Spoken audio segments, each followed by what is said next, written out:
to December 22nd, the day we graduate.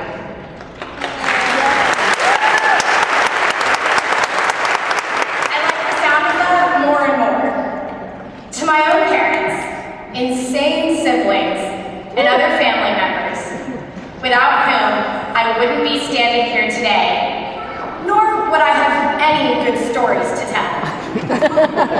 To my incredible friends who made this journey all the worthwhile. But more than anyone else, I'd like to thank us, the graduates. We are here today to celebrate our achievements, hard work, and the next steps we take in the world. Graduating in December is actually quite a lucky privilege. Because we have such a nice-sized group here today, we get to be in the chapel. But seriously, without this group today, we'd probably be in the armory in May, surrounded by bipolar weather and crippling humidity. Although it's 70 degrees in December, so it's not really helping my case here. Like many of you, a fair amount of my time here at Maryland has been spent with my eyes glued to a computer screen. Whether on the 4th floor of McKeldin, writing that 15-page paper, or in class, playing online Sudoku or trolling Facebook. One day, I stumbled across an interesting story. Many moons ago, a man boarded a train from Salamanca to Madrid at 3 in the morning. This man's name was Ryder Strong. Once clad with iconic, middle-parted, floppy hair, he was an actor, best known for his role as bad boy Sean Hunter on the 90s sitcom Boy Meets World. Upon boarding the train, another man fervently approached him. Not being particularly fluent in Spanish, the mixture of pantomime sign language was getting him nowhere. On the verge of giving up, the Spaniard turned and uttered one word to change the whole conversation. A name. A name that belonged to another main character. A name so unique it could apparently transcend linguistic barriers. Topanga. Call it a universal vernacular of the 90s. I've noticed an upward trend in 90s nostalgia recently, and with it came a response of the only people who care about the 90s are kids from the 90s. They're talking about us. We didn't invent rock and roll or the Beatles. We didn't explore space or end the Cold War. But we had the Spice Girls and slap bracelets. This seemingly trivial pop culture of the 90s brings with it a sense of connection for an entire generation. It's those little things that bring us together. Maybe it's time we harness that connectivity. Maybe it's time to make those kids of the 90s the ones who stand for something as a generation. As graduates, we are standing here today on the verge of a cliff, a foggy abyss ahead. Honestly, it's terrifying. Did I mention the fog? 5 years ago, most seniors simply expected to get jobs and apartments right out of college, embracing the working world with open arms. However, as recessions pass, we've learned from them. Our class, the people in this room, we've had to work even harder. Many of my friends have moved back home first, so they can save money while either looking for a job or saving up for an apartment. And personally, I don't see it as a setback. I see it as noble. I see it as perseverance.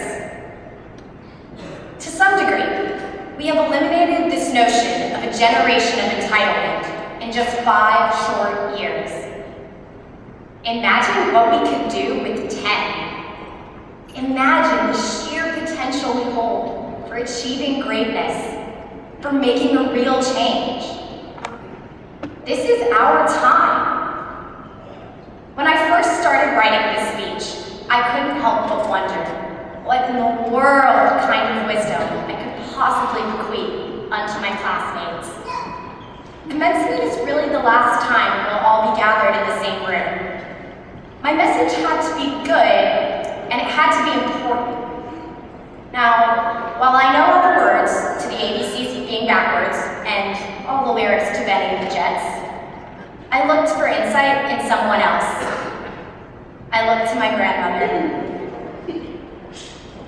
My grandmother was a Holocaust survivor. She spent most of her later years traveling around Nashville, Tennessee, telling her story. And yet, no matter her audience, whether it be 8th graders or seniors on the precipice of graduation, not unlike ourselves, her following message was nonetheless the same.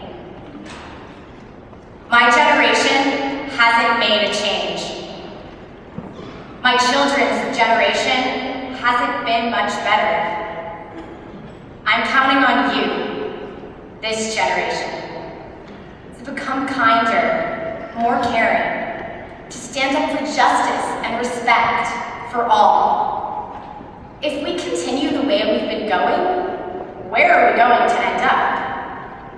If just one of you, just one, becomes kinder, more of a human being for having heard me, remembers what they've heard and acts on it, then maybe I have repaid my debt for surviving.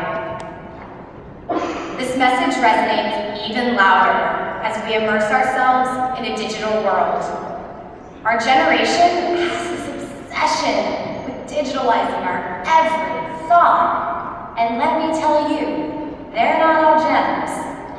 My friend talked to Siri more than he talked to his own parents this week. Thank you to the 7 people that genuinely laughed at that. But when it comes to listening and caring, we're not there anymore. We're hearing, but we're not really listening to one another. We're starting to forget what makes us human.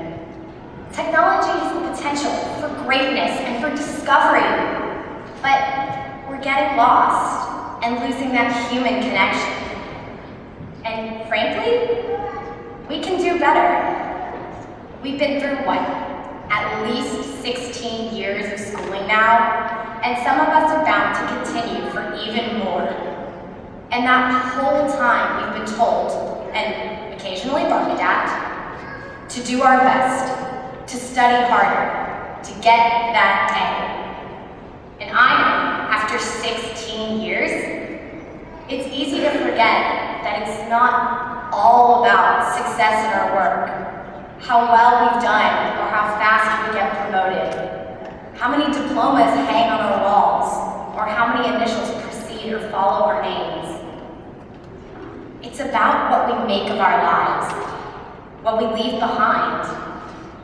Don't get me wrong, academic and professional achievements are extremely important, but it's not everything.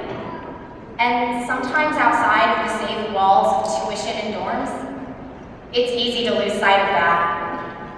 Tomorrow, as we enter a new marketplace, the grading scale we've become so familiar with vanishes. Achievements are now recognized in our interpersonal relationships, our contributions, and our ability to make a difference. They show up in the mirror, they show up in our children, they show up in our legacy. Make sure it's a legacy we want to leave.